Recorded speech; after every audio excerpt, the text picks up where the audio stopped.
3 hari setelah nenekku dimakamkan, aku menuruti bisikan terakhirnya yang menghantuiku, batalkan pernikahanmu. Pergi ke rumah calon ibu mertuamu.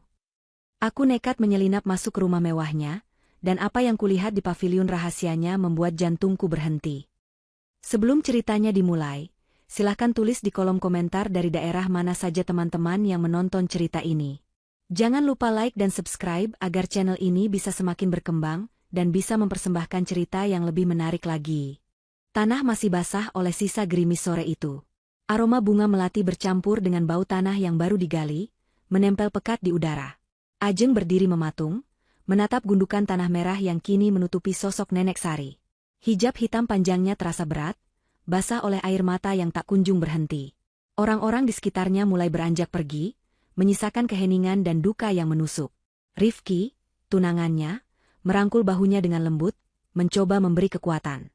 Tapi pikiran Ajeng tidak di sana.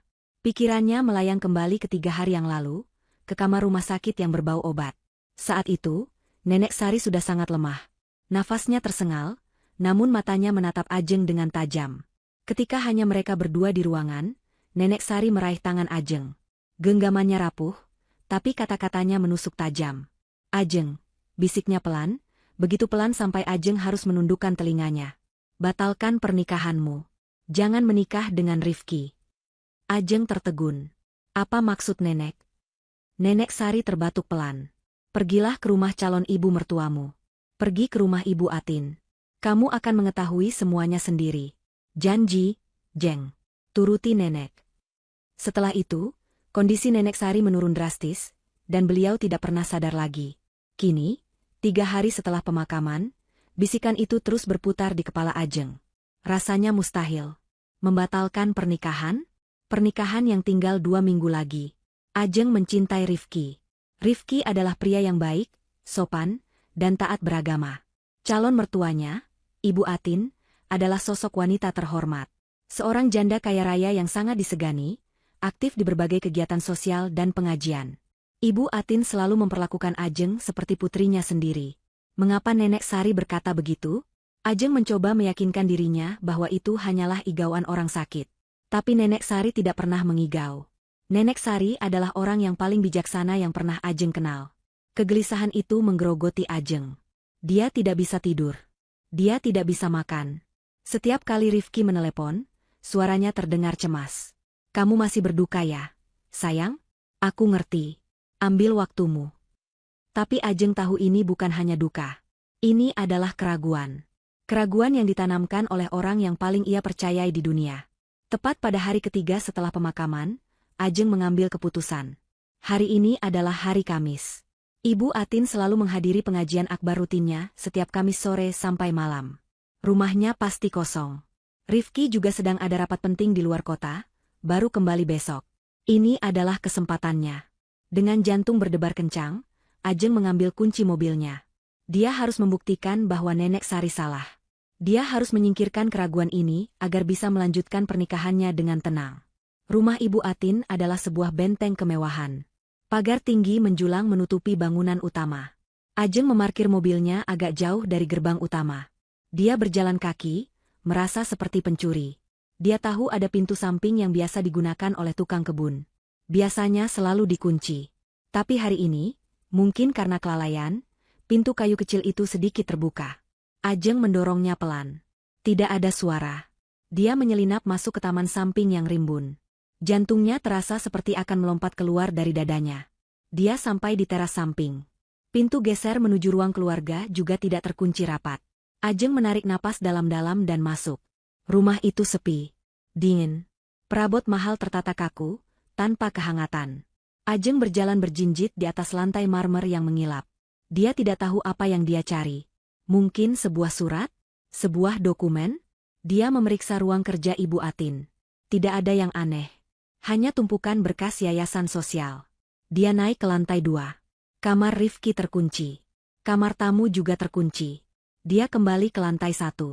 Matanya tertuju pada sebuah bangunan terpisah di belakang rumah utama, sebuah paviliun yang selalu tertutup. Ibu Atin pernah berkata itu hanya gudang tua. Rasa penasaran mendorong Ajeng ke sana. Paviliun itu terhubung dengan rumah utama oleh selasar beratap. Pintunya terkunci rapat. Tapi Ajeng mendengar sesuatu. Suara orang berbicara. Bukan, itu suara gumaman pelan. Padahal mobil Ibu Atin tidak ada di garasi. Siapa di dalam? Ajeng mengitari paviliun kecil itu. Ada satu jendela berkaca gelap. Salah satu bilah kacanya sedikit miring, menciptakan celah kecil. Ajeng menempelkan matanya ke celah itu. Awalnya gelap. Tapi saat matanya terbiasa, apa yang dilihatnya membuat darahnya serasa berhenti mengalir. Di dalam, Ibu Atin sedang duduk. Wanita yang seharusnya berada di pengajian itu kini duduk tegak di sebuah kursi, wajahnya dingin dan penuh perhitungan. Di hadapannya, berdiri seorang pria berwajah kaku yang tidak Ajeng kenali. Di atas meja di antara mereka, tersebar lembaran foto. Ajeng membelalak. Itu foto-fotonya. Foto-fotonya saat sedang makan, saat di kampus, bahkan, Ajeng merasa mual, ada beberapa foto dirinya saat berada di rumah sepupunya, saat dia melepas hijabnya sementara. Siapa yang mengambil foto-foto ini? Lalu pandangan Ajeng beralih ke dinding. Jantungnya benar-benar berhenti berdetak. Di sana, tergantung sebuah papan tulis putih besar. Papan itu penuh dengan bagan dan rencana. Ada nama perusahaan almarhum kakeknya. Ada nama-nama aset milik Nenek Sari. Dan ada garis panah yang semuanya menunjuk ke satu nama, Rifki dan Ibu Atin. Judul besar di papan itu tertulis, Rencana Pengambil Alihan Aset Pasca Pernikahan. Mata Ajeng nanar, mencari-cari. Lalu dia melihatnya. Di sudut papan, ditempel sebuah foto. Foto seorang wanita muda yang tersenyum. Ajeng mengenali wajah itu. Lucy, mantan kekasih Rifki. Wanita yang diberitakan tewas mengenaskan karena bunuh diri di jurang setahun yang lalu. Saat itulah Ajeng mendengar suara Ibu Atin, jelas dan tajam. Pastikan Lucy tidak akan pernah bicara. Dia adalah satu-satunya kesalahan kita. Setelah Ajeng menikah dengan Rifki, semua warisan Nenek Sari akan jatuh ke tangan kita. Rifki anak bodoh, dia akan menurut. Ajeng hanya bidak. Pria itu mengangguk. Semua terkendali, Bu. Bidak. Ajeng hanya bidak. Kepalanya pusing. Dia mundur selangkah, tubuhnya gemetar hebat. Kakinya membentur sesuatu. Sebuah pot bunga keramik kecil yang diletakkan di dekat jendela. Pot itu jatuh ke lantai batu dengan suara pecah yang nyaring. Di dalam paviliun, suara percakapan langsung berhenti. Hening total. Lalu Ajeng mendengar suara langkah kaki berat mendekat. Pintu paviliun itu mulai terbuka. Waktu terasa berhenti. Jantung Ajeng berpacu begitu kencang hingga terasa sakit di dadanya. Pintu paviliun itu berderi terbuka. Sosok pria berwajah kaku itu, Bima, melangkah keluar. Matanya langsung menyapu taman. Ajeng tidak berpikir. Naluri mengambil alih. Dia berbalik dan berlari. Hei, berhenti. Suara berat pria itu menggema di taman yang sepi. Ajeng berlari sekuat tenaga. Dia tidak peduli lagi pada keheningan. Dia menerobos semak-semak, ranting-ranting menggores lengan gamisnya. Dia mendengar langkah kaki berat di belakangnya, semakin dekat. Pintu samping tempat dia masuk tadi terasa begitu jauh. Dia bisa mendengar Bima mengumpat di belakangnya. Berhenti, ku bilang. Ajeng mencapai pintu samping itu, mendorongnya dengan kasar. Dia melompat keluar ke gang kecil di samping rumah. Dia terus berlari menuju mobilnya. Dia bisa mendengar gerbang utama rumah Ibu Atin terbuka secara otomatis. Mungkin Bima menekan remote. Ajeng buru-buru merogoh kunci mobil dari dalam tasnya. Tangannya gemetar hebat. Kunci itu jatuh ke aspal. Sial. Ajeng memungutnya dengan panik. Di ujung jalan, Bima muncul dari balik gerbang, berlari ke arahnya. Ajeng berhasil memasukkan kunci, menyalakan mesin. Raungan mesin mobilnya memecah keheningan sore itu. Tepat saat Bima hanya berjarak beberapa meter, Ajeng menginjak pedal gas dalam-dalam. Mobil melesat, meninggalkan pria itu di belakang. Ajeng menyetir tanpa arah. Air mata mengaburkan pandangannya. Dia gemetar hebat. Pengkhianatan itu terasa seperti pisau fisik yang menusuk punggungnya. Ibu Atin. Wanita yang dia hormati, yang selalu tersenyum lembut padanya, yang memuji hijabnya, ternyata seorang manipulator berdarah dingin. Dan foto-foto itu.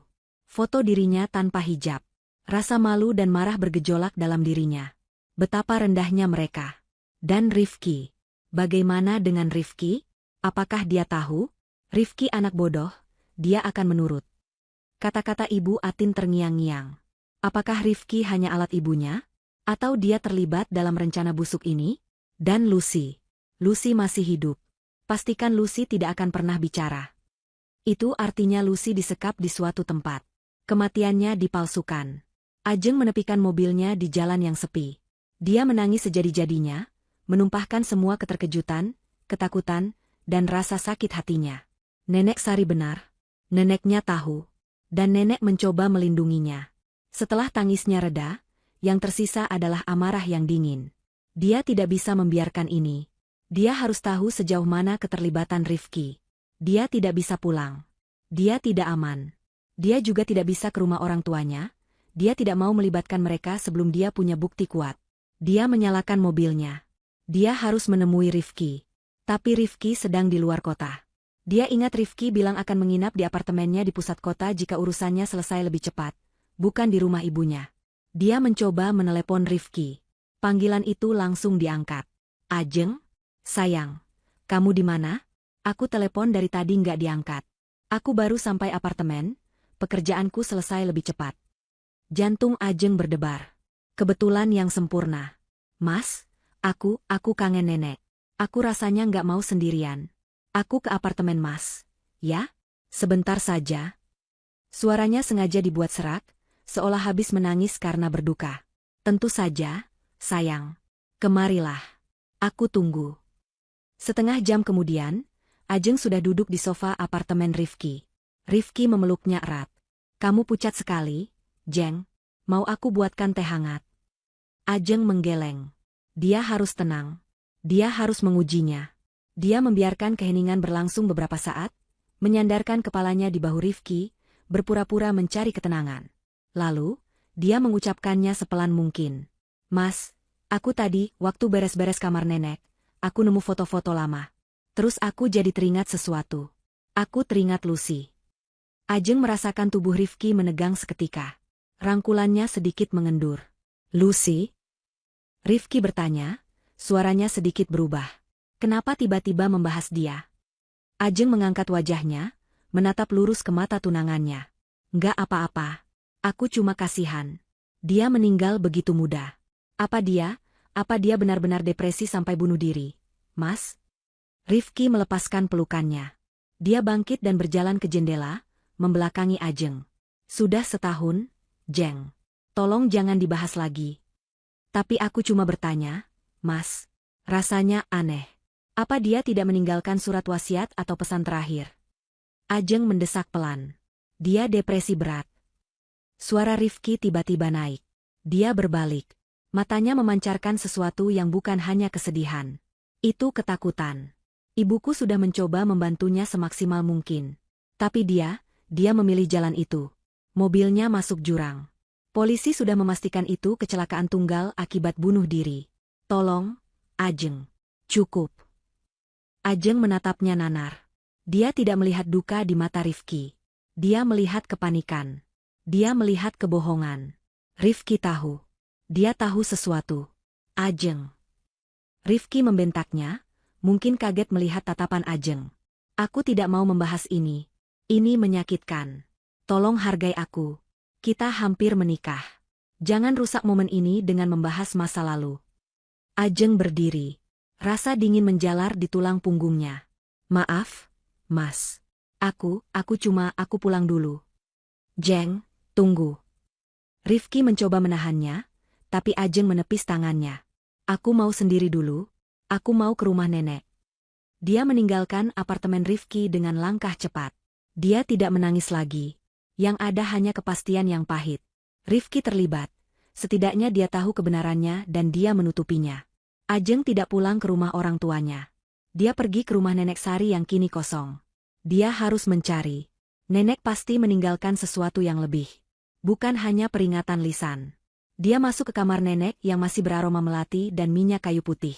Dia membuka lemari. Memeriksa setiap laci. Membuka setiap buku. Tidak ada. Dia duduk di tepi ranjang, merasa putus asa. Apa yang harus dia lakukan? Dia menatap sajadah nenek Sari yang terlipat rapi di atas kursi. Nenek tidak pernah meninggalkan salat. Ajeng mengambil sajadah itu, mencium aromanya. Saat itulah dia merasakannya. Ada yang aneh dengan lantai di tempat sajadah itu biasa tergelar. Lantai kayunya sedikit goyang.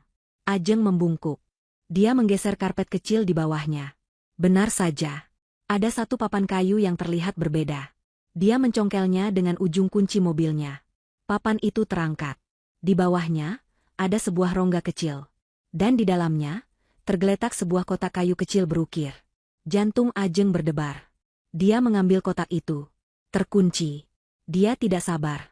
Dia mengambil pemberat kertas di meja nenek, dan menghantamkannya ke gembok kecil itu. Gembok itu patah. Dia membukanya. Di dalamnya, hanya ada satu benda. Sebuah buku harian kecil bersampul bludru biru yang sudah usang. Ajeng segera membukanya. Tulisannya adalah tulisan tangan Nenek Sari. Halaman-halaman awal berisi catatan pengajian, resep obat herbal. Tapi Ajeng membalik cepat ke halaman-halaman terakhir. Di sana, tulisan Nenek Sari terlihat goyah dan terburu-buru. Bertanggal sebulan yang lalu. Atin datang hari ini. Matanya masih menyimpan bara yang sama. Dia tidak pernah memaafkanku atas kematian Dinar, adiknya. Aku tahu itu kecelakaan murni di danau puluhan tahun lalu, tapi dia menyalahkanku. Sekarang dia ingin Rifki menikahi cucuku, Ajeng. Ini bukan perjodohan biasa. Aku bisa merasakannya. Ini rencana balas dendam. Dia akan mengambil semua dari Ajeng, sama seperti dia merasa aku mengambil Dinar darinya. Ajeng membalik halaman. Aku mencari tahu. Aku menyewa orang. Ya Tuhan. Lucy. Gadis malang itu. Atin menjebaknya. Lucy tidak bunuh diri. Atin menyingkirkannya. Aku takut. Aku harus memberitahu Ajeng sebelum terlambat.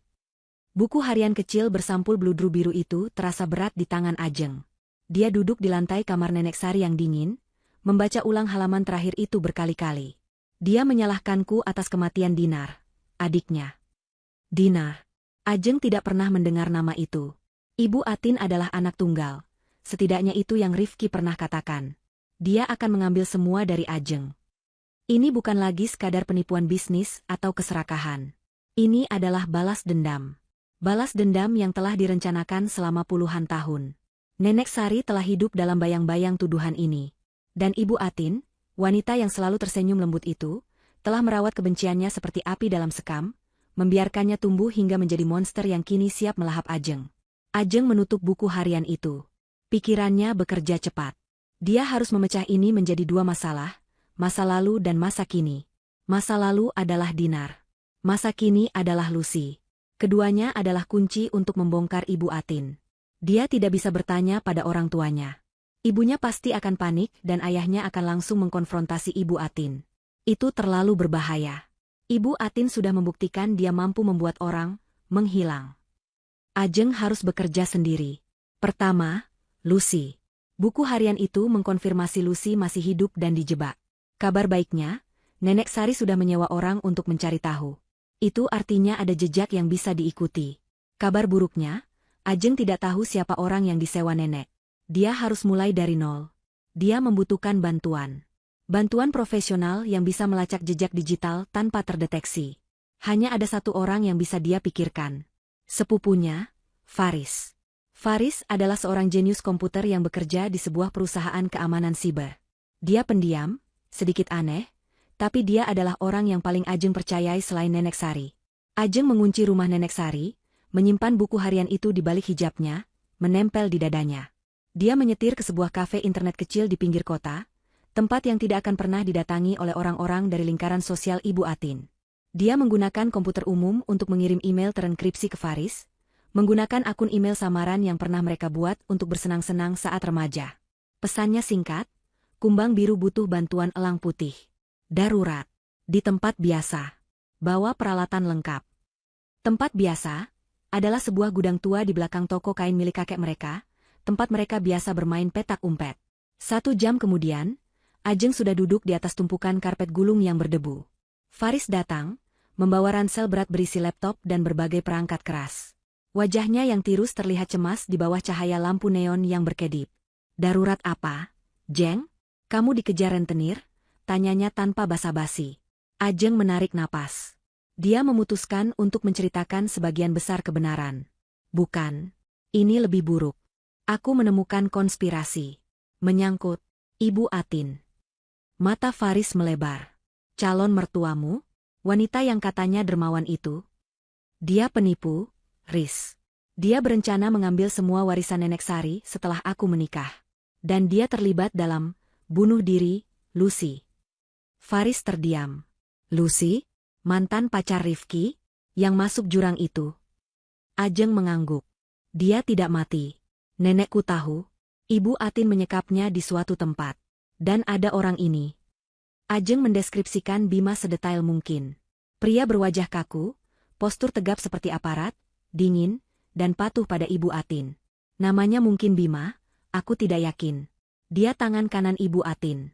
Aku melihatnya di rumah Ibu Atin tadi sore, di paviliun rahasia. Faris mendengarkan dengan saksama. Oke. Ini berat. Ini sangat berat, Jeng. Ini bukan main-main. Mereka orang kaya. Mereka punya kuasa. Aku tahu, kata Ajeng, suaranya bergetar namun tegas. Itulah kenapa aku butuh kamu. Aku harus menemukan Lucy. Dan aku butuh bukti rencana mereka. Faris menghela napas panjang, lalu membuka laptopnya. Baik. Elang putih masuk. Pertama, kita cari hantu ini. Faris mulai bekerja. Jarinya menari di atas keyboard. Dia meretas beberapa database publik, data kependudukan, catatan kriminal. Deskripsimu bagus. Mantan aparat, wajah kaku. Mari kita cari di daftar aparat yang pensiun dini atau dipecat secara tidak hormat dalam 5 tahun terakhir. Sementara Faris bekerja, Ajeng beralih ke masalah kedua, Dinar. Dia tidak bisa mencari di internet. Peristiwa itu terjadi puluhan tahun lalu, mungkin sebelum era digital. Dia butuh arsip fisik. Perpustakaan kota. Riz, aku harus pergi. Aku harus mencari sesuatu tentang masa lalu Ibu Atin. Sesuatu yang terjadi puluhan tahun lalu. Hati-hati, Jeng, kata Faris, matanya tidak lepas dari layar. Anggap saja kau sedang diawasi. Jangan gunakan ponselmu. Bawa ini. Faris memberinya sebuah ponsel lama yang sudah dimodifikasi. Hanya bisa untuk SMS dan telepon ke nomorku. GPS dimatikan. Pakai ini. Ajeng mengangguk. Dia pergi ke perpustakaan kota. Bagian arsip koran tua berbau debu dan kertas lapuk. Dia meminta arsip dari 30 tahun yang lalu. Dia mencari bulan-bulan di musim panas, mencari berita tentang danau. Nenek Sari menyebut, danau. Setelah 2 jam mencari lembar demi lembar mikrofilm, matanya menemukannya. Sebuah artikel kecil di koran lokal, tanggal 15 Agustus 1993. Judulnya, Tragedi di Danau Asri, Gadis Muda Tenggelam. Jantung Ajeng berdebar.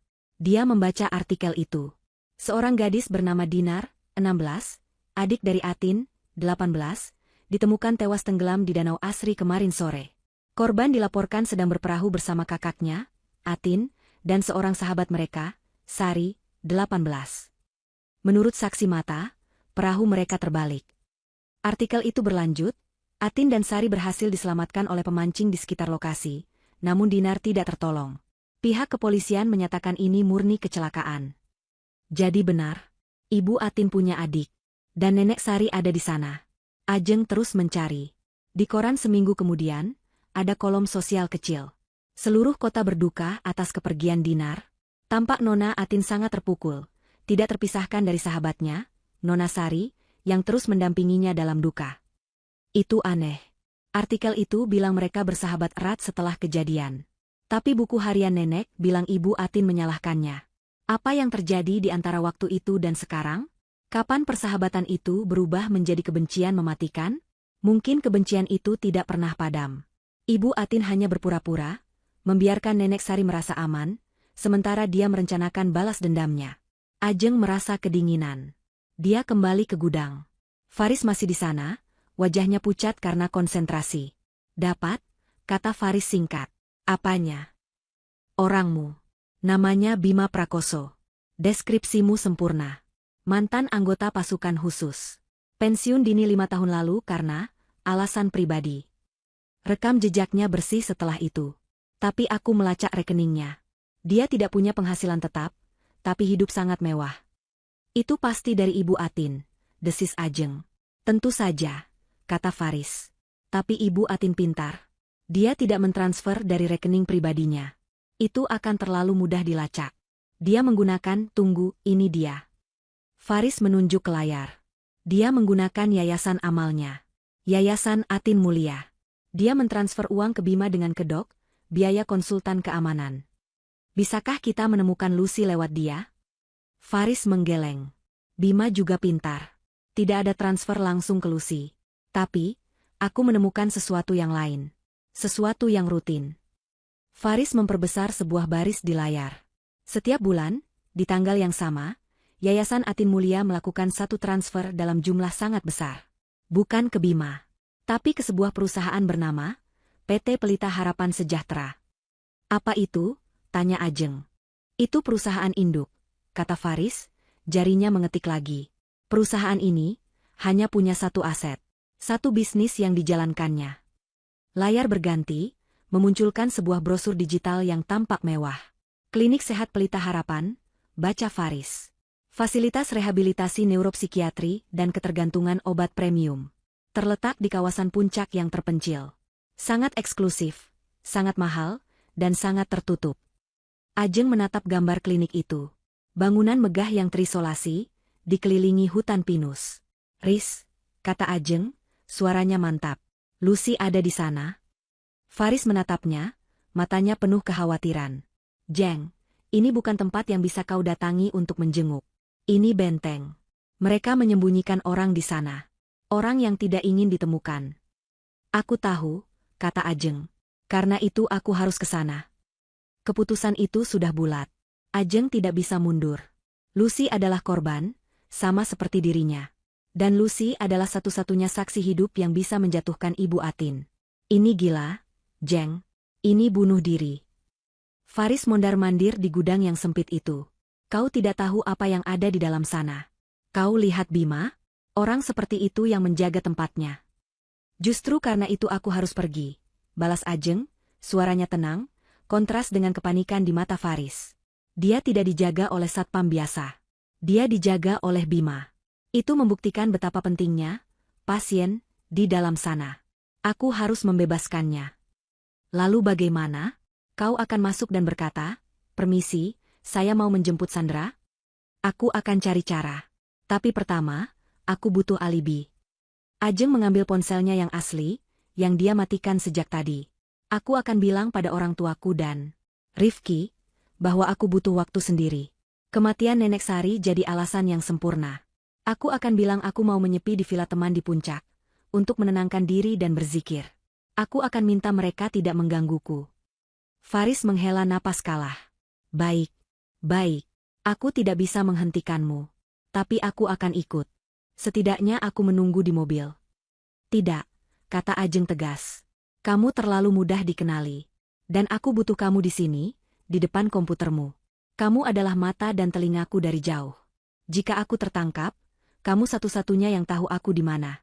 Kamu yang harus memanggil bantuan. Tapi jangan panggil polisi. Belum. Hubungi pengacara keluarga kita, Pak Budi, dan ceritakan semuanya. Berikan dia buku harian nenek. Ajeng menyerahkan ponsel modifikasi dari Faris. Aku akan bawa ini. Aku akan kirim sinyal, aman, setiap jam. Jika aku tidak mengirim sinyal selama 2 jam, anggap aku dalam masalah. Paham? Faris mengangguk kaku, wajahnya muram. Paham. Jaga dirimu, Jeng. Perjalanan ke klinik sehat Pelita Harapan memakan waktu 3 jam. Ajeng menyetir mobil Nenek Sari, sebuah sedan tua yang tidak akan menarik perhatian. Semakin tinggi dia mendaki kawasan puncak itu, jalanan semakin sepi dan berkelok. Kabut mulai turun, memeluk hutan pinus di kiri kanan jalan. Suasananya mencekam. Akhirnya, dia sampai. Sebuah gerbang besi tempa yang tinggi dan kokoh menjulang di hadapannya. Klinik Sehat Pelita Harapan. Tempat itu lebih mirip penjara mewah daripada klinik. Dikelilingi tembok tinggi dengan kawat berduri di atasnya. Hanya ada satu pos jaga dengan 2 satpam berwajah datar. Ajeng memarkir mobilnya agak jauh, di balik tikungan, tersembunyi oleh rimbun pohon. Dia mengamati. Tidak ada cara mudah untuk masuk. Tamu yang datang diperiksa dengan teliti. Mobil mereka digeledah. Ini mustahil. Dia menunggu. 1 jam. 2 jam. Hanya ada satu mobil yang masuk, Mercedes hitam. Lalu, sebuah ide gila muncul. Dia memperhatikan rutinitas penjaga. Setiap jam, salah satu penjaga berkeliling pagar. Yang satu lagi tetap di pos. Dia tidak bisa masuk sebagai tamu. Tapi mungkin dia bisa masuk, sebagai staf. Dia mengganti pakaiannya di mobil. Dia melepas gamisnya, menggantinya dengan celana kain hitam dan kemeja putih polos yang selalu dia siapkan di mobil untuk keadaan darurat. Dia memakai hijab instan berwarna hitam yang praktis. Dia menghapus semua riasan, membuat wajahnya tampak lelah dan polos. Dia berjalan kaki menuju gerbang belakang, gerbang untuk staf dan pasokan. Di sana penjagaannya sedikit lebih longgar, hanya satu orang. Ajeng berjalan mendekat dengan langkah ragu-ragu. "Mbak mau kemana?" tegur penjaga itu. Ajeng memasang wajah paling sedih dan bingung. "Maaf, Pak. Saya cari kerja. Saya dengar di sini butuh asisten dapur atau petugas kebersihan. Saya butuh pekerjaan, Pak. Apa saja?" Penjaga itu menatapnya dari atas ke bawah. "Tidak ada lowongan. Pergi sana." Ajeng mulai menangis. Tangisan yang tulus, didorong oleh stres dan ketakutan yang dia rasakan. "Pak, tolong. Saya baru dipecat. Ibu saya sakit. Tolong, Pak. Bicara saja dengan kepala staf. Saya bisa kerja apa saja." Tepat saat itu, sebuah mobil boks pemasok sayuran datang. Penjaga itu mendengus kesal, teralihkan oleh tangisan Ajeng dan kedatangan mobil boks. "Sudah kubilang tidak ada. Sana pergi." Dia membukakan gerbang untuk mobil boks itu. Mobil itu melaju pelan masuk ke area dalam. Ini kesempatannya. Saat penjaga itu sibuk menutup gerbang kembali, Ajeng dengan cepat dan tanpa suara menyelinap di belakang mobil boks itu. Dia bersembunyi di balik semak besar tepat di samping pos jaga dalam. Jantungnya berdebar kencang. Dia berhasil masuk. Dia menunggu sampai mobil boks itu parkir di area bongkar muat dapur. Para koki keluar mengambil barang. Ajeng memanfaatkan kekacauan itu. Dia menyelinap lagi, masuk melalui pintu dapur. Bau masakan dan desis minyak panas menyambutnya. Tidak ada yang memperhatikannya. Dia terlihat seperti karyawan baru yang kebingungan. Dia berjalan cepat, seolah tahu tujuannya, menjauhi dapur, mencari area administrasi. Dia menemukan koridor sepi. Dia melihat tanda, rekam medis. Dia masuk. Ruangan itu kosong. Dia langsung menuju komputer. Terkunci. Dia melihat sekeliling. Di bawah keyboard, ada sticky note kuning. Password baru, sehat 123. Ajeng hampir tertawa. Betapa cerobohnya. Dia masuk. Membuka database pasien. Dia mengetik, Lucy. Hasilnya, 0. Tentu saja. Dia ingat rencana Faris. Dia mencari pasien tanpa nama. Dia memfilter berdasarkan tanggal masuk. Sekitar setahun yang lalu, di bulan Lucy, meninggal. Satu nama muncul. Atau lebih tepatnya, non nama. Pasien X. Kamar 301. Paviliun isolasi. Lantai 3. Tanggal masuk, 1 hari setelah berita, bunuh diri, Lucy. Penanggung jawab, Yayasan Atin Mulia. Catatan, observasi neuropsikiatri, penanganan khusus, dilarang dikunjungi. Itu dia. Ajeng keluar dari ruangan itu. Dia harus ke lantai 3. Dia menghindari lift utama, tahu itu pasti ada CCTV. Dia menemukan tangga darurat. Dia berlari menaiki tangga, 2 anak tangga sekaligus. Lantai 3. Koridornya sangat berbeda. Seperti rumah sakit jiwa dari film horor. Dindingnya dilapisi bantalan empuk. Hawanya dingin. Dan sunyi. Hanya ada satu pintu di ujung koridor. 301 pintu baja tebal dengan jendela kecil yang ditutup dari luar. Pintu itu menggunakan kunci kartu akses. Ajeng buntu. Bagaimana dia akan masuk? Tiba-tiba, dia mendengar suara lift di ujung koridor berbunyi. Dia panik. Tidak ada tempat bersembunyi. Dia cepat-cepat kembali ke pintu tangga darurat, membukanya sedikit, dan mengintip dari celah. Seorang perawat wanita mendorong troli berisi obat-obatan dan jarum suntik. Ajeng menahan napas. Tapi di belakang perawat itu, berjalan sosok yang membuat darah Ajeng membeku. Bima. Pria itu ada di sini. Bima dan perawat itu berjalan lurus ke kamar 301. Si perawat menempelkan kartu aksesnya. Pintu terbuka dengan desisan hidrolik. Mereka berdua masuk. Ini adalah satu-satunya kesempatan Ajeng. Dia tidak punya waktu untuk berpikir. Sebelum pintu itu menutup kembali, Ajeng melompat dari persembunyiannya, berlari tanpa suara, dan menyelipkan ujung sepatunya di celah pintu. Sensor pintu mendeteksi halangan dan pintu itu berhenti, lalu terbuka sedikit. Ajeng mendorongnya dan menyelinap masuk. Ruangan itu remang-remang. Bima dan perawat itu membelakanginya, menghadap ke ranjang. Mereka terkejut mendengar pintu terbuka lagi. "Siapa kau?" bentak perawat itu. Bima berbalik. Matanya membelalak kaget sesaat, sebelum berubah menjadi amarah yang dingin. Tapi Ajeng tidak menatap mereka. Matanya terpaku pada sosok di ranjang. Seorang wanita kurus dengan piyama rumah sakit yang kebesaran. Rambutnya kusam dan panjang tak terurus. Matanya kosong, menatap dinding di depannya. Tapi bahkan dalam kondisi menyedihkan itu, Ajeng mengenali struktur wajahnya dari foto di papan tulis Ibu Atin. "Lucy," bisik Ajeng.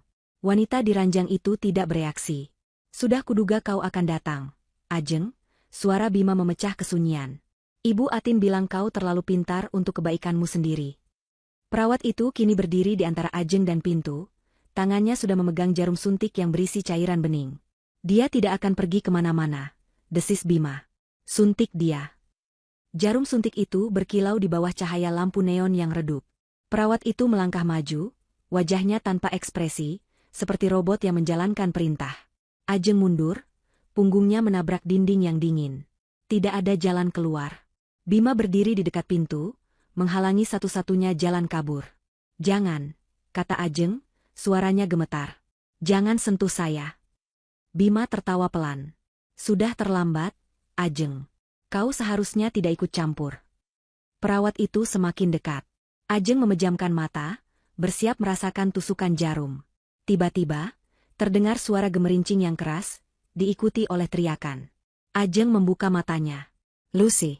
Lucy yang sejak tadi diam seperti mayat hidup, tiba-tiba bergerak. Dengan sisa tenaga yang dia miliki, didorong oleh ketakutan murni, dia menyapu nampan berisi obat-obatan dan peralatan medis di meja samping ranjangnya. Nampan logam itu terbang, menghantam perawat itu tepat di wajah. "Aarg!" Perawat itu menjerit, tangannya melepaskan jarum suntik, sibuk memegangi wajahnya yang kesakitan. Kejutan itu hanya berlangsung sedetik, tapi itu cukup. Bima, yang teralihkan oleh jeritan si perawat, menoleh.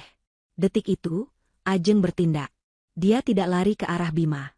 Dia lari ke dinding di samping pintu dan menghantamkan telapak tangannya ke kotak merah besar bertuliskan, "Alarm kebakaran." Seketika, sirene yang memekakan telinga meraung di seluruh gedung.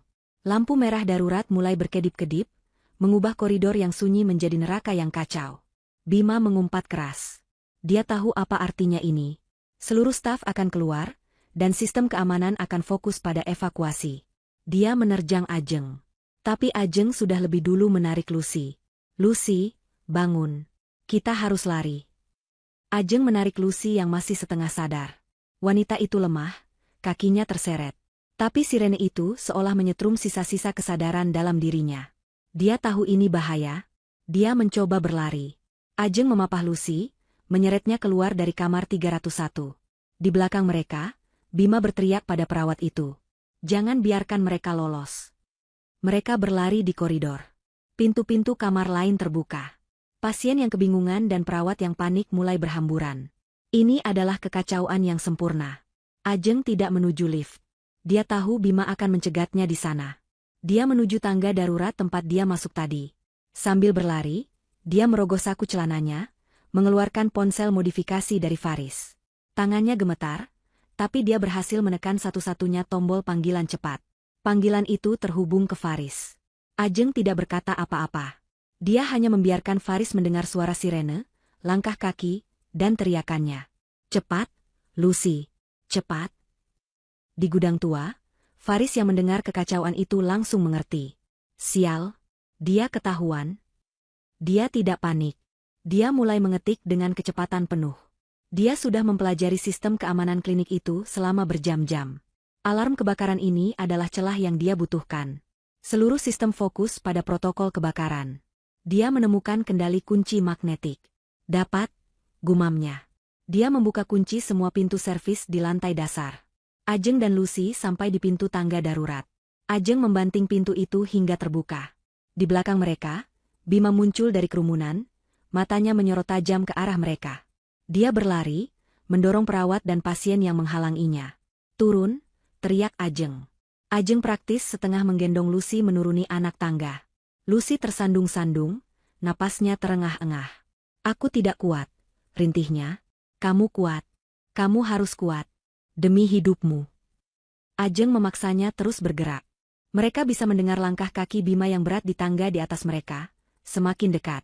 Lantai 2. Lantai 1. Ajeng menuju pintu keluar dapur. Pintu itu seharusnya terkunci dari luar. Tapi saat Ajeng mendorongnya, pintu itu terbuka.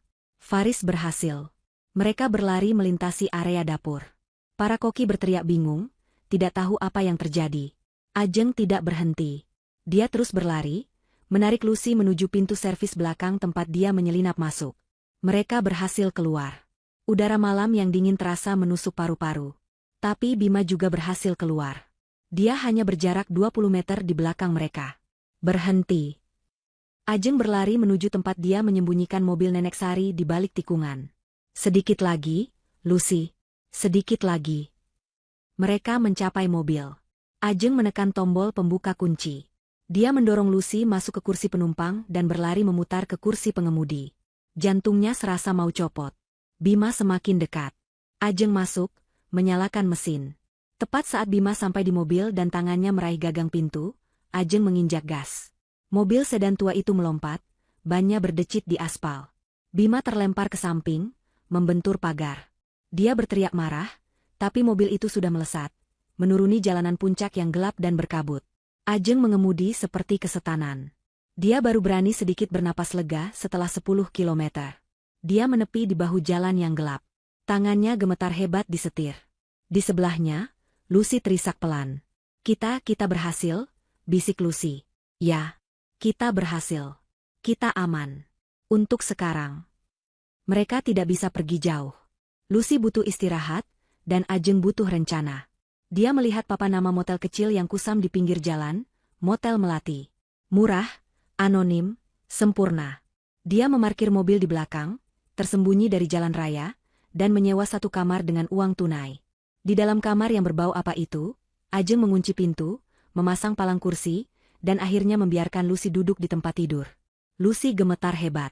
Efek obat biusnya mulai memudar, digantikan oleh teror yang nyata. Dia monster. Lucy mulai berbicara, suaranya parau. Ibu Atin, dia monster berwajah malaikat. Ajeng duduk di depannya, menggenggam tangan Lucy yang sedingin es. Ceritakan padaku, Lucy. Ceritakan semuanya. Lucy menarik napas dalam-dalam, air mata mengalir di pipinya. Aku hamil, Ajeng. Dada Ajeng terasa sesak. Anak Rifki. Lucy mengangguk. Ya. Rifki panik. Dia bilang dia akan tanggung jawab, tapi dia harus bicara pada ibunya dulu. Itulah kesalahan terbesarnya. Hari berikutnya, Ibu Atin menemuiku. Dia tersenyum. Dia memberiku cek dalam jumlah besar. Dia bilang, gugurkan. Dan pergi dari hidup anakku. Aku menolaknya, lanjut Lucy. Aku mencintai Rifki. Aku mau anak ini. Ibu Atin marah. Senyumnya hilang. Dia bilang, baik, kalau itu maumu. Seminggu kemudian, dia mengajakku bertemu di sebuah restoran di puncak. Dia bilang mau, bicara baik-baik. Dia memberiku minuman. Setelah itu, aku tidak ingat. Aku sadar, aku di dalam mobilku. Remnya tidak berfungsi. Mobil itu melaju kencang menuju jurang. Ya Tuhan, bisik Ajeng. Aku berhasil melompat keluar sepersekian detik sebelum mobil itu terjun. Aku patah tulang lengan dan kaki. Aku pingsan di semak-semak. Waktu aku sadar, Bima ada di atasku. Dia tersenyum. Dia bilang, kamu beruntung, atau mungkin sial. Dia membawaku ke klinik itu. Mereka bilang aku gila. Depresi pasca trauma. Mereka menyuntikku setiap hari. Mereka membuatku lupa siapa diriku. Mereka bilang, Rifki tidak menginginkanmu lagi. Kamu hanya aib. Amarah yang begitu besar membara di dalam diri Ajeng. Amarah pada Ibu Atin, dan amarah pada Rifki. Rifki apa dia tahu? Tanya Ajeng, takut akan jawabannya. Lucy menatapnya dengan pandangan kosong. Aku tidak tahu. Aku tidak pernah melihatnya lagi. Sampai aku mendengar suaranya. Kapan? Beberapa bulan lalu. Aku sedang setengah sadar. Dia datang ke klinik. Aku dengar dia bicara dengan ibunya di koridor. Ibu Atin bilang, dia aman di sini, Rif. Dia mendapat perawatan terbaik. Jangan khawatirkan dia. Fokus saja pada Ajeng. Nikahi dia, maka semua masalah kita selesai. Setelah itu, Lucy bisa bebas. Dia tahu, desis Ajeng. Dia tahu kamu hidup. Dia membiarkanmu di sana. Dia membiarkan ibunya melakukan ini. Pengkhianatan itu adalah tusukan terakhir. Ajeng mengambil ponselnya yang asli. Dia menyalakannya. Dia harus melakukan ini. Mau apa kamu? Tanya Lucy, cemas. Menghadapinya. Ajeng menelepon Rifki. Panggilannya langsung diangkat. Ajeng. Ya Tuhan. Kamu di mana? Kamu bilang mau menenangkan diri, tapi kamu baik-baik saja. Suara Ajeng dingin seperti es di puncak gunung. Aku tahu semuanya, Mas Rifki. Aku tahu tentang Lucy. Aku bersamanya. Sekarang. Hening. Hening yang panjang dan berat di seberang telepon. Lalu, Ajeng mendengar suara panik. Apa? Apa maksudmu? Ajeng. Kamu di mana? Jangan percaya apa katanya. Dia gila. Dia tidak stabil. Dia tidak gila, teriak Ajeng. Dia korban ibumu. Dan kamu membiarkannya. Aku di Motel Melati, kamar 12, di Cipayung. Jangan kemana-mana. Rifki berteriak panik. Aku datang. Tunggu aku. Ibu. Ibu bisa gila kalau tahu kamu bersamanya. Bagus. Biar dia gila, kata Ajeng dan menutup telepon. 1 jam kemudian, pintu kamar digedor dengan brutal. Ajeng. Buka. Ini aku, Rifki. Ajeng membuka pintu. Rifki berdiri di sana, wajahnya pucat pasi, matanya liar. Dia menerobos masuk. Dan dia melihatnya. Lucy, terduduk di ranjang, menatapnya dengan campuran benci dan duka yang mendalam. Wajah Rifki hancur. Lucy, ya Tuhan kamu hidup. Kamu tahu, Ajeng melangkah di antara mereka. Tubuhnya bergetar karena marah. Kamu tahu dia hidup selama ini. Kamu tahu ibumu menyekapnya. Rifki menunduk, air matanya mulai jatuh. Aku tahu. Aku tahu. Dia akhirnya mengaku. Tapi ibu bilang Lucy depresi berat setelah kecelakaan itu. Ibu bilang Lucy mencoba bunuh diri. Ibu bilang Lucy akan aman di klinik itu, dirawat. Dia bilang kalau aku menuruti semua kemauannya, menikah denganmu, dia akan melepaskan Lucy setelah semuanya aman. Dia bilang ini untuk melindungiku. Melindungi nama baik keluarga. Melindungi dia. Lucy menjerit dari ranjang. Dia tidak mau cucu dariku. Dia membenciku karena aku bukan orang kaya sepertimu. Maafkan aku. Rifki jatuh berlutut. Aku takut. Aku terlalu takut sama ibu. Aku tidak tahu harus bagaimana. Dia menangis seperti anak kecil. Ajeng menatapnya dengan pandangan muak. Pria yang dia cintai, pria yang akan dia nikahi, ternyata hanyalah seorang pengecut yang menyedihkan. Tiba-tiba, terdengar suara dobrakan keras. Pintu motel yang tipis itu hancur terbelah. Bima berdiri di ambang pintu, di belakangnya ada 2 pria berbadan besar. Mata Bima tertuju pada Rifki yang masih berlutut. Sudah kubilang, Ibu Atin tahu kelemahanmu, Rifki. Bima pasti telah melacak ponsel Rifki sejak dia meninggalkan rumah. Rifki, dalam tindakan pengecut terakhirnya, panik. Dia merangkak mundur, menjauhi Ajeng dan Lucy. Dia menunjuk ke arah Ajeng. Bukan salahku.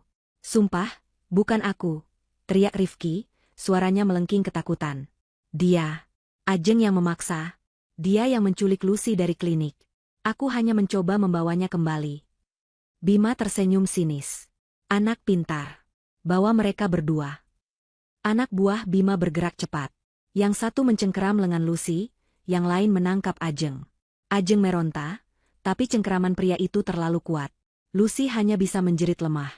Rifki gemetar di sudut ruangan, wajahnya tertunduk, tidak berani menatap mata Ajeng.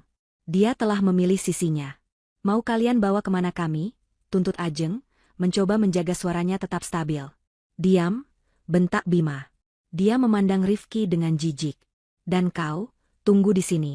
Ibumu akan meneleponmu. Bima mulai mendorong Ajeng dan Lucy keluar pintu. Tapi saat mereka diseret, Ajeng melakukan sesuatu yang sudah dia persiapkan. Sebelum Rifki datang, saat dia menunggu di kamar motel, dia sudah mengaktifkan sesuatu di ponsel pintarnya. Bukan ponsel modifikasi dari Faris, tapi ponselnya yang asli. Dia telah mengaktifkan aplikasi perekam audio rahasia yang terhubung ke live stream di server pribadi. Server yang hanya Faris yang tahu. Ponsel itu kini tersembunyi dengan aman di saku dalam gamisnya. Dia tahu Bima mungkin akan menggeledahnya, tapi dia tidak menyangka Bima akan begitu meremehkannya. Mereka pikir dia hanya wanita panik. Tunggu, kata Bima, menghentikan anak buahnya di ambang pintu. Ponselnya berdering. Dia melihat layar. Dari ibumu? Bima menjawab panggilan itu dan, yang mengejutkan, dia menyalakannya dalam mode speakerphone. Dia ingin Rifki, Ajeng, dan Lucy mendengar perintah ini dengan jelas. Dia ingin menghancurkan sisa harapan mereka. Suara Ibu Atin terdengar dari ponsel. Dingin, tajam, dan penuh kendali. Sudah dapat mereka, Bima? Sudah, Bu. Seperti yang Anda duga, Rifki langsung berlari ke arah mereka. Dia ada di sini, kata Bima, melirik ke arah Rifki yang gemetar. Bagus, suara Ibu Atin terdengar puas. Rifki, anak ibu. Dengar, kamu sudah lihat kan, betapa gilanya perempuan itu? Menculik Lucy dari perawatannya. Dan Ajeng dia keras kepala, sama seperti neneknya. Bu, aku minta maaf. Rifki tergagap. Diam, Rifki. Dengar perintah ibu. Suara Ibu Atin mengeras, tidak ada lagi kelembutan. Bima, rencananya berubah. Kita tidak bisa menunggu. Kita percepat. Jantung Ajeng berdebar. Dia tahu Faris sedang mendengarkan. Dia tahu setiap kata ini sedang direkam. Bawa Lucy kembali ke klinik. Ibu Atin memberi perintah. Beri dia dosis ganda. Dosis yang membuatnya tidur. Selamanya. Aku muak dengan masalah yang dia timbulkan. Kali ini, selesaikan dengan tuntas. Lucy terkesiap ngeri, air matanya kembali mengalir deras. Dia mencoba meronta, tapi pegangan pria itu terlalu kuat. Rifki membelalakan matanya, tidak percaya dengan apa yang baru saja dia dengar. Ibu? Dan Ajeng, Ibu Atin melanjutkan, mengabaikan Rifki. Bawa dia ke villa tua di puncak. Villa tempat dinar. Suaranya tercekat sesaat, lalu kembali mengeras. Kunci dia di sana. Pernikahan akan tetap berlangsung lusa. Kita akan membujuknya. Jika dia masih melawan, kita akan buat dia sakit dan tidak bisa menolak saat akad. Setelah akad nikah, seluruh warisan Nenek Sari akan jatuh ke tangannya. Dan setelah itu, dia bisa menyusul neneknya. Kecelakaan tragis saat bulan madu. Surat wasiatnya akan otomatis jatuh ke suaminya, Rifki. Dan Rifki akan menandatangani surat kuasa penuh padaku. Bagaimana jika Ajeng tetap melawan sebelum pernikahan? Tanya Bima, suaranya tenang. Dia tidak akan berani. Tapi jika dia terus merepotkan, Ibu Atin terdiam sejenak. Lenyapkan saja dia. Kita bisa palsukan surat wasiat Nenek Sari seolah wanita tua itu mendonasikan segalanya ke yayasanku. Tidak ada yang akan curiga. Dia mati karena patah hati. Di sudut, Rifki akhirnya bersuara, nadanya penuh kengerian. Ibu, kenapa? Kenapa ibu melakukan ini? Ini gila. Ini pembunuhan. Terdengar tawa dari seberang telepon. Tawa yang kering dan mengerikan. Gila? Kamu tahu apa yang gila? Rifki? Neneknya si Ajeng itu yang gila. Sari. Sahabatku. Dia merebut segalanya dariku. Puluhan tahun lalu, dia ada di perahu itu. Dia membiarkan Dinar, adikku, tenggelam di danau itu. Dia ada di sana. Dia bisa menyelamatkan Dinar, tapi dia tidak. Dia hanya menyelamatkan dirinya sendiri. Dia mengambil kebahagiaanku. Dia mengambil hidup adikku. Sekarang, aku mengambil cucunya. Mata ganti mata. Jiwa ganti jiwa. Itu dia. Pengakuan penuh. Motivasinya. Rencananya. Semuanya terekam. Di gudang, Faris mengepalkan tangannya. Dia tidak hanya merekam.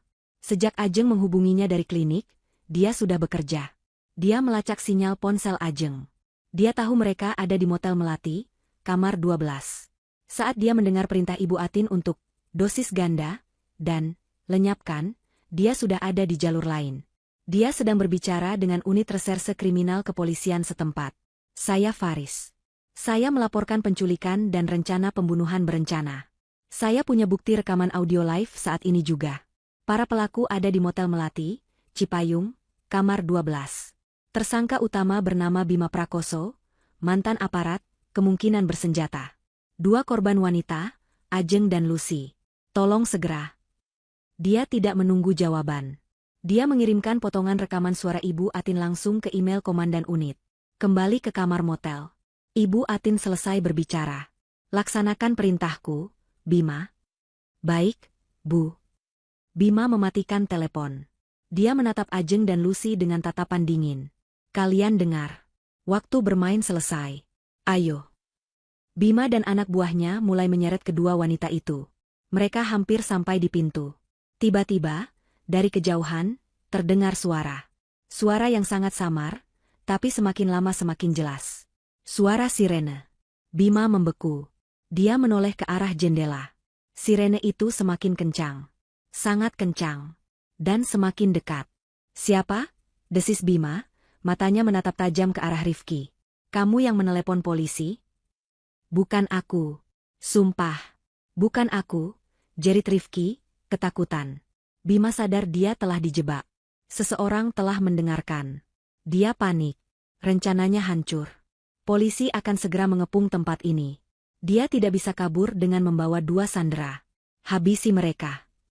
Bima berteriak pada anak buahnya. Cepat, habisi mereka sekarang. Anak buahnya ragu. Mereka preman bayaran, bukan pembunuh berdarah dingin yang mau ditembak mati polisi. Sirene sudah di depan motel. Terdengar suara pintu mobil dibanting dan teriakan, polisi. Jangan bergerak. Bima, dalam kepanikannya, mencabut sebuah pisau lipat dari sakunya. Dia tidak akan gagal. Dia menerjang Ajeng. Mati kau. Rifki, yang sejak tadi membeku ngeri, melihat pisau itu mengarah ke Ajeng. Dia mendengar perintah ibunya untuk membunuh Lucy. Dia mendengar ibunya mengakui semua kegilaannya. Sesuatu dalam dirinya akhirnya pecah. Rasa takutnya pada ibunya dikalahkan oleh rasa ngeri akan perbuatannya. Dia tidak bisa membiarkan Ajeng mati. Tepat saat Bima akan menusuk Ajeng, Rifki menerjang. Dia menabrak tubuh Bima dari samping dengan seluruh kekuatannya. Lari. Pergi dari sini, teriaknya. Rifki dan Bima bergulat di lantai. Bima mengumpat, mencoba melepaskan diri. Anak buah Bima yang lain bingung, kaget melihat putra majikannya sendiri berbalik melawan. Ajeng tidak menyia-nyiakan sepersekian detik itu. Dia menarik Lucy, yang sama-sama terkejut. Lewat jendela. Ajeng meraih kursi kayu di kamar itu dan menghantamkannya ke kaca jendela motel yang tipis.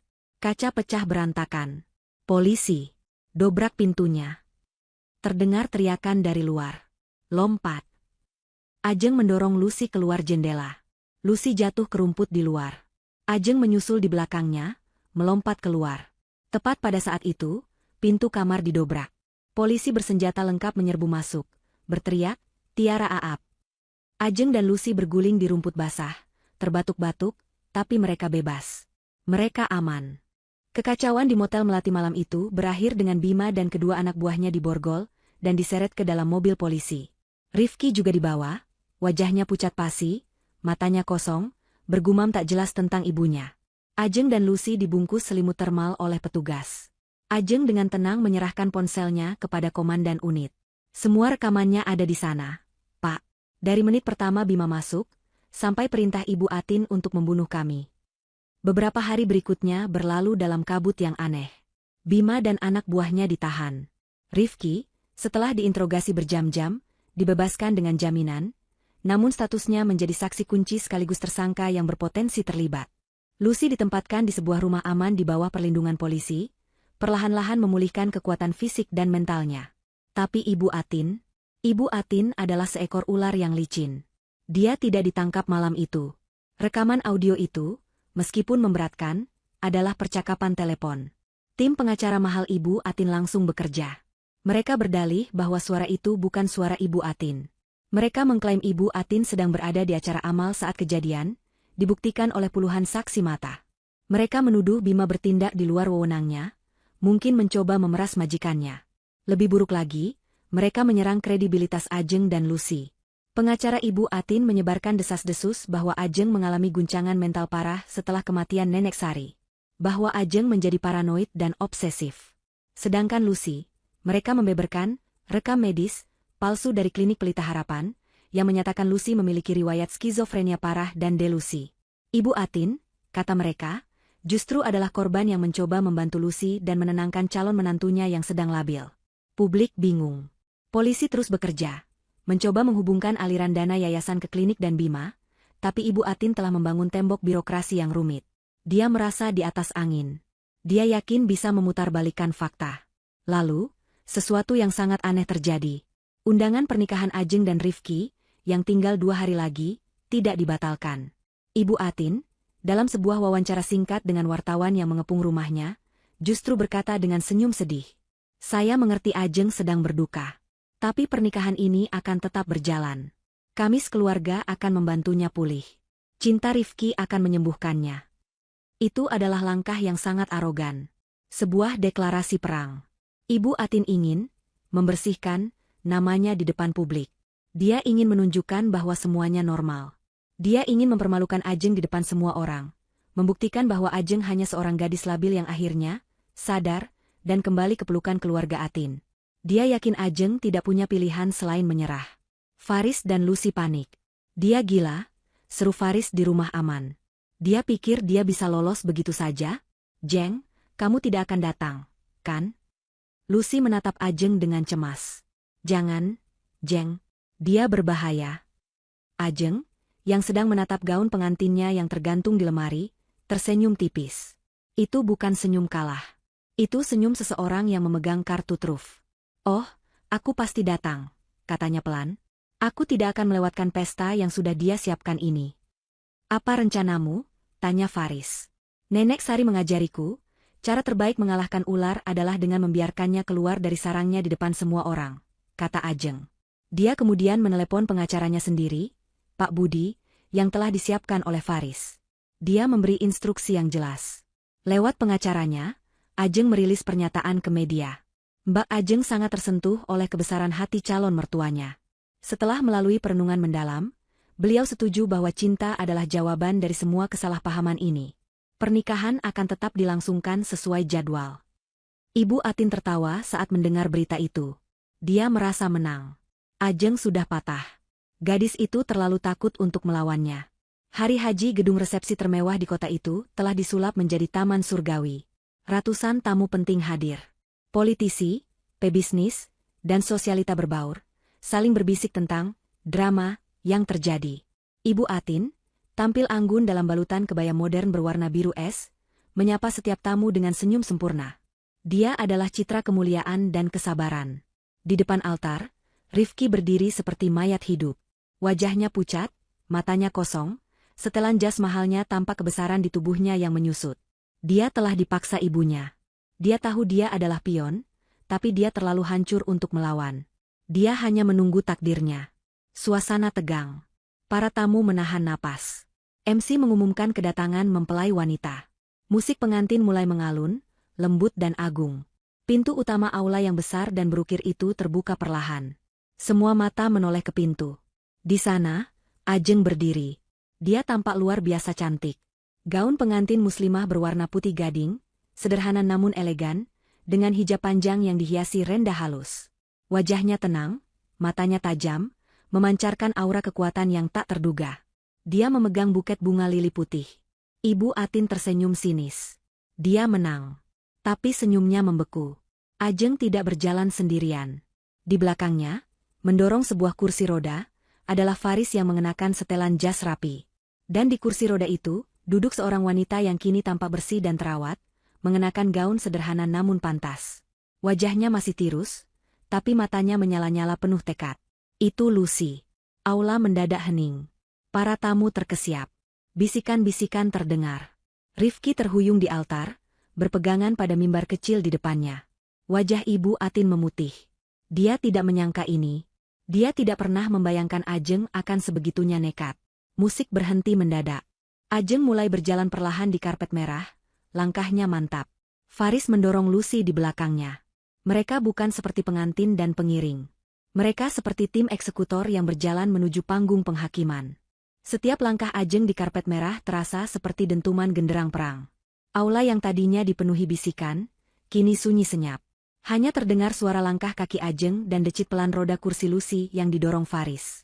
Mata ratusan tamu undangan beralih dari Ajeng ke Lucy, lalu ke wajah Ibu Atin yang kini kaku seperti pualam. Ibu Atin, meski terkejut, mencoba menguasai diri. Dia seorang manipulator ulung. Dia melangkah maju sedikit, senyum paksanya kembali terpasang. Ajeng. Sayang, apa-apaan ini? Kenapa kamu membawa pasien ini ke acaramu sendiri? Faris, apa yang kamu lakukan pada sepupumu? Dia mencoba membalikan keadaan, melukis Ajeng sebagai orang yang kebingungan. Ajeng berhenti tepat di depan barisan kursi terdepan, beberapa meter dari altar. Dia tidak menanggapi Ibu Atin. Dia menatap lurus ke arah Rifki, yang gemetar hebat, tidak berani membalas tatapannya.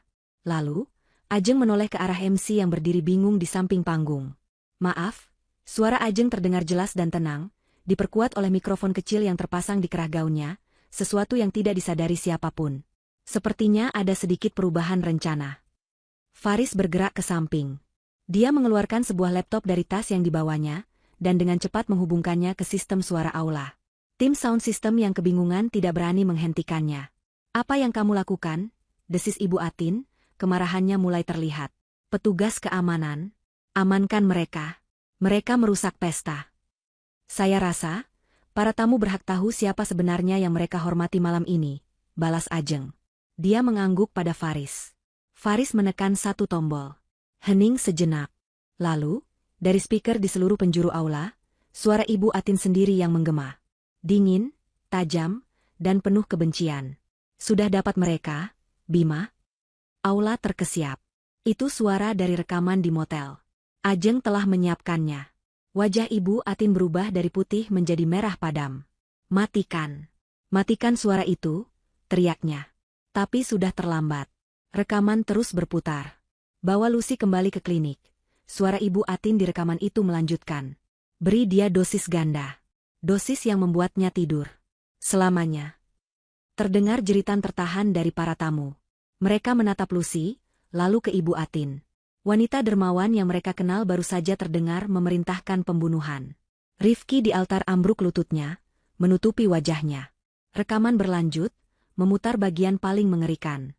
Jika dia, Ajeng, masih melawan, lenyapkan saja dia. Kita bisa palsukan surat wasiat Nenek Sari. Dia bisa menyusul neneknya.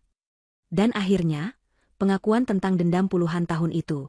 Dia, Nenek Sari, membiarkan Dinar, adikku, tenggelam di danau itu. Dia mengambil kebahagiaanku. Sekarang, aku mengambil cucunya. Mata ganti mata. Jiwa ganti jiwa. Ketika rekaman itu berakhir, keheningan yang tersisa begitu berat, terasa menyesakan. Tidak ada yang bergerak. Tidak ada yang berbicara. Mereka semua menatap Ibu Atin dengan campuran rasa ngeri, jijik, dan tidak percaya. Ajeng melangkah maju, mengambil mikrofon dari MC yang membeku. Selamat malam, Bapak dan Ibu sekalian, kata Ajeng, suaranya kini bergetar oleh emosi yang tertahan. Maaf telah merusak pesta yang indah ini. Tapi saya tidak bisa menikah dengan pria, yang ibunya berencana membunuh saya. Dan yang ibunya, telah mencoba membunuh wanita ini. Ajeng berbalik dan memberikan mikrofon itu kepada Lucy. Faris telah membantunya berdiri dari kursi roda. Meski masih lemah, Lucy berdiri tegak. Dia mengambil mikrofon itu dengan tangan gemetar. Dia menatap Ibu Atin, yang kini terpojok. Dia, Ibu Atin, dia mencoba membunuh saya. Suara Lucy terdengar parau, namun jelas. Hanya karena saya hamil anak Rifki. Dia tidak mau cucu dari saya. Sebuah desahan kolektif terdengar lagi. Skandal di atas skandal. Lucy melanjutkan, matanya kini menatap Rifki yang masih bersimpuh. Dia merekayasa kecelakaan saya. Dia menyekap saya di klinik rehabilitasi palsu. Dia menyuntik saya dengan obat-obatan agar saya gila. Dia juga mengambil anak saya.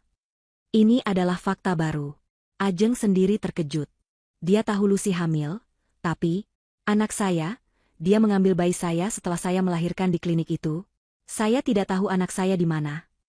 Lucy akhirnya pecah, tangisnya meledak. Bohong. Ini semua kebohongan. Ibu Atin akhirnya menjerit. Histeris. Wajah anggunnya kini berubah menjadi seringai penuh kebencian. Dia gila. Kalian semua dibohongi oleh wanita gila ini. Dan kamu, Ajeng. Beraninya kamu.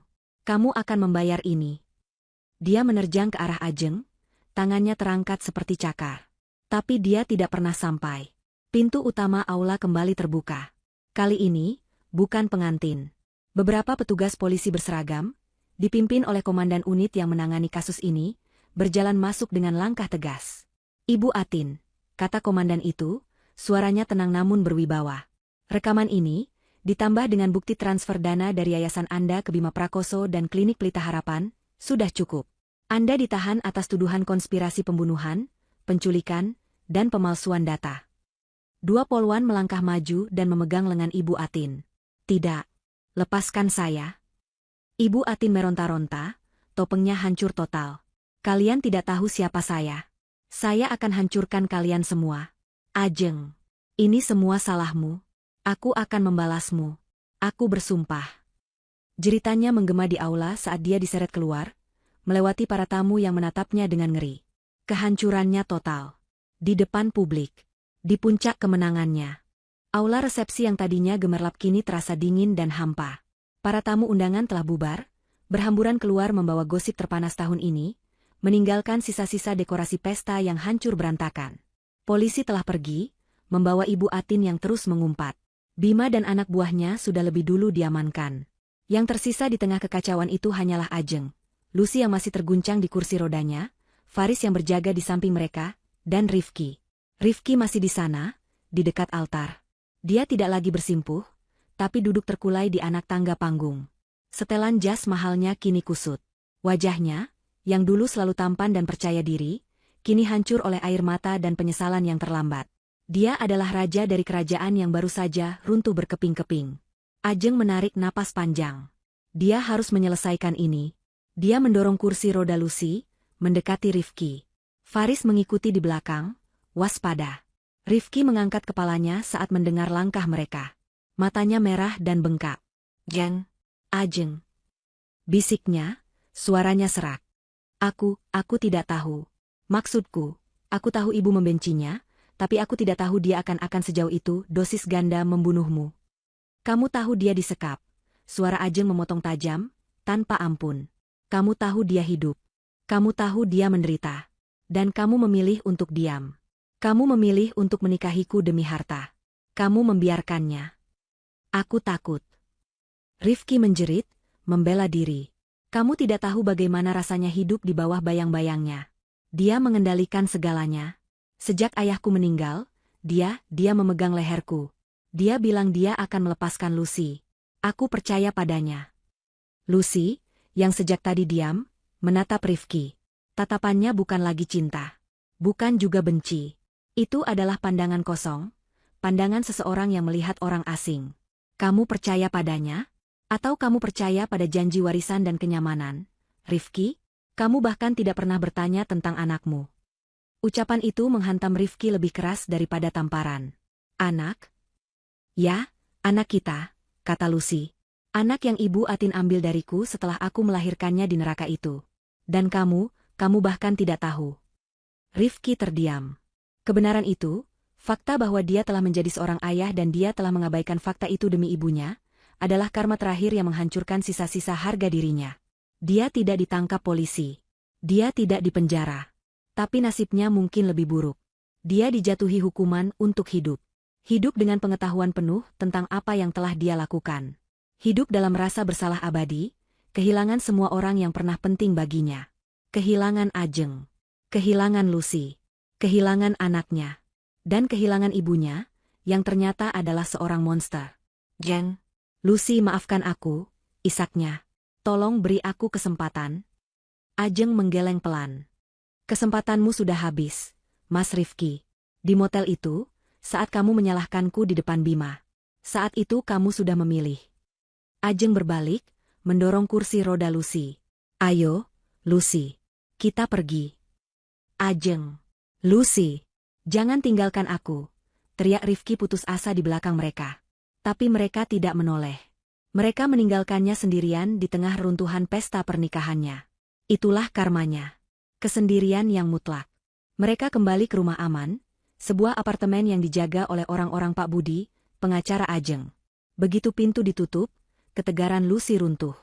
Anakku, Jeng, isaknya, mencengkeram lengan Ajeng. Dia bilang anakku diambil. Di mana dia? Kita harus menemukan anakku. Ajeng memeluknya. Kita akan menemukannya, Lus. Aku janji. Tapi bagaimana? Ibu Atin sudah di sel tahanan dan dia menolak bicara. Dia hanya duduk diam, menatap dinding dengan senyum tipis yang menakutkan. Dia masih punya satu kartu truf. Sang bayi. Faris mondar-mandir di ruangan.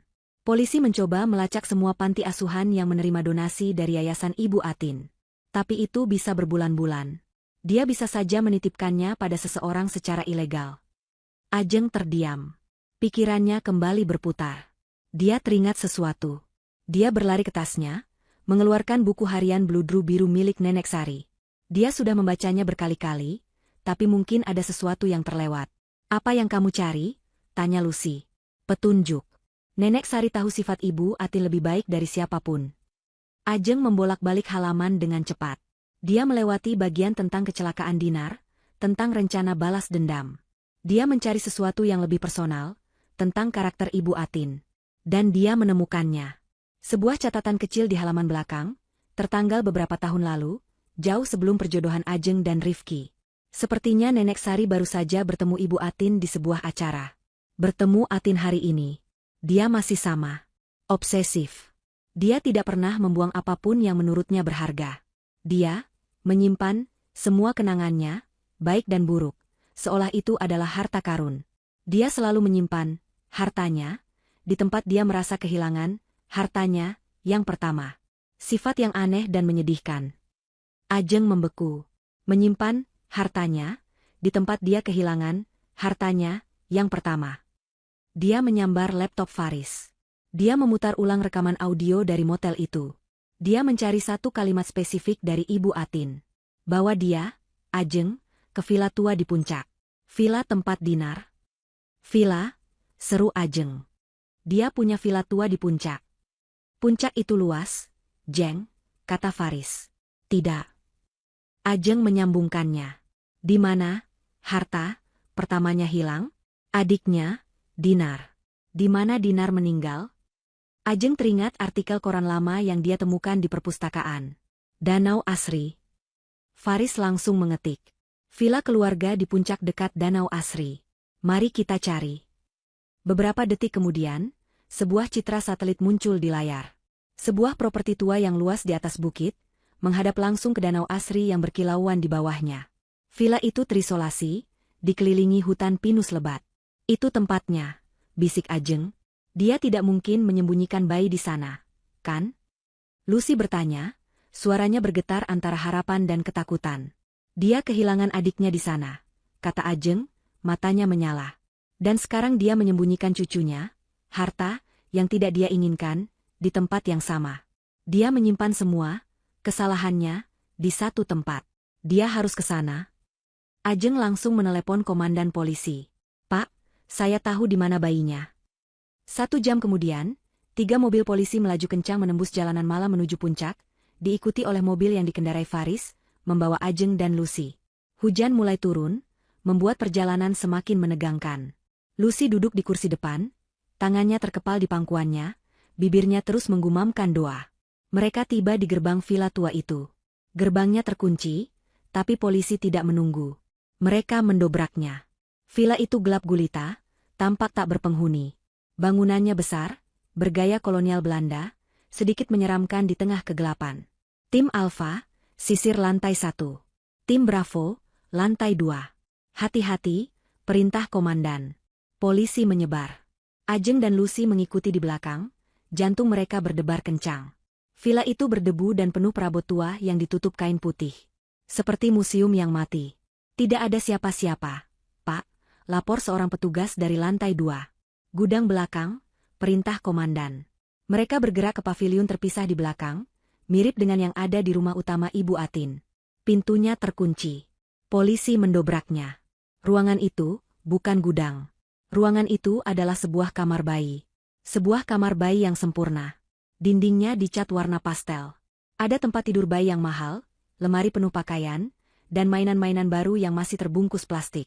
Dan di sudut ruangan, di sebuah kursi goyang, duduk seorang wanita parubaya berseragam perawat. Wanita itu terlonjak kaget melihat polisi. Dia tampak ketakutan. Ada apa ini? Siapa kalian? Lucy tidak memedulikannya. Matanya terpaku pada buntalan selimut di pelukan wanita itu. Dia melangkah maju, seperti dalam mimpi. Bu, Ibu Atin membayar saya mahal. Wanita itu tergagap ketakutan. Dia bilang ini bayi yatim piatu dari salah satu panti yayasannya. Dia bilang bayi ini butuh perawatan khusus di udara bersih sebelum diadopsi. Saya tidak tahu apa-apa. Lucy sudah sampai di depan wanita itu. Dia mengulurkan tangannya yang gemetar. Perawat itu, melihat tatapan mata Lucy, entah bagaimana mengerti. Dia menyerahkan bayi itu. Saat buntalan selimut itu berpindah ke pelukan Lucy, bayi laki-laki kecil itu menggeliat dan membuka matanya. Lucy menatap wajah mungil itu, wajah yang mirip dengannya, dan juga dengan Rifki. Tangis yang ditahannya selama berbulan-bulan akhirnya pecah. Bukan tangis duka, tapi tangis kelegaan yang begitu dalam. Anakku, isaknya, memeluk bayi itu erat. Sayangku, ibu di sini. Ibu menemukanmu. Ajeng berdiri di ambang pintu, air matanya mengalir. Faris meletakkan tangan di bahunya, sama-sama terharu. Di luar, hujan mulai reda. Beberapa bulan kemudian, kejatuhan Ibu Atin menjadi berita nasional. Terbukti dia tidak hanya melakukan kejahatan terhadap Ajeng dan Lucy, tapi juga telah menggelapkan dana yayasannya selama bertahun-tahun. Dengan kesaksian dari Lucy, Bima, yang akhirnya bekerja sama demi hukuman ringan, dan bukti tak terbantahkan dari rekaman Ajeng, Ibu Atin divonis penjara seumur hidup. Seluruh asetnya dibekukan. Klinik Pelita Harapan ditutup, dan stafnya yang terlibat juga dijatuhi hukuman berat. Nasib Rifki tidak diberitakan di koran, tapi di kalangan sosialita, ceritanya menjadi legenda. Dia kehilangan segalanya. Hidupnya kini dihabiskan untuk mengurus sisa-sisa perusahaan ibunya yang bangkrut, hidup dalam bayang-bayang aib. Dia mengirim surat permintaan maaf kepada Lucy dan Ajeng. Lucy membacanya, lalu membakarnya tanpa komentar. Dengan sebagian dana kompensasi yang dimenangkannya di pengadilan, Lucy memulai hidup baru di kota lain. Dia membuka toko kue kecil. Dia dan putranya, yang diberi nama Sari, sebagai nama tengah untuk menghormati nenek Ajeng, hidup bahagia dan damai. Ajeng secara rutin mengunjunginya, menjadi tante kesayangan bagi bayi laki-laki itu. Ajeng sendiri membatalkan pernikahannya secara resmi. Dia mengambil alih warisan nenek Sari dan, alih-alih melanjutkan bisnis keluarga, dia menjualnya. Uang itu dia gunakan untuk mendirikan sebuah yayasan atas nama Nenek Sari. Sebuah yayasan yang berfokus memberikan bantuan hukum dan rumah aman bagi perempuan korban kekerasan dan manipulasi. Cerita ditutup di sebuah sore yang cerah. Ajeng mengunjungi makam Nenek Sari. Makam itu kini terawat indah, penuh bunga. Ajeng meletakkan buket melati segar, aroma kesukaan neneknya. Dia berjongkok, mengusap nisan yang sejuk itu. "Terima kasih, Nek," bisiknya. Bisikan nenek menyelamatkan lebih dari satu nyawa. "Ajeng mendengarkanmu. Kami semua aman sekarang. Dan Lucy juga bahagia." Dia tersenyum, senyum yang damai dan penuh kekuatan. Dia memperbaiki letak hijabnya, lalu berdiri. Dia tidak lagi merasa sendirian. Dia tahu kebijaksanaan Nenek Sari akan selalu menemaninya. Ajeng berbalik, meninggalkan pemakaman, berjalan mantap di bawah sinar matahari, siap untuk memulai babak baru dalam hidupnya. Babak baru dalam hidupnya. Babak baru dalam hidupnya. Babak baru dalam hidupnya. Babak baru dalam hidupnya. Babak baru dalam hidupnya.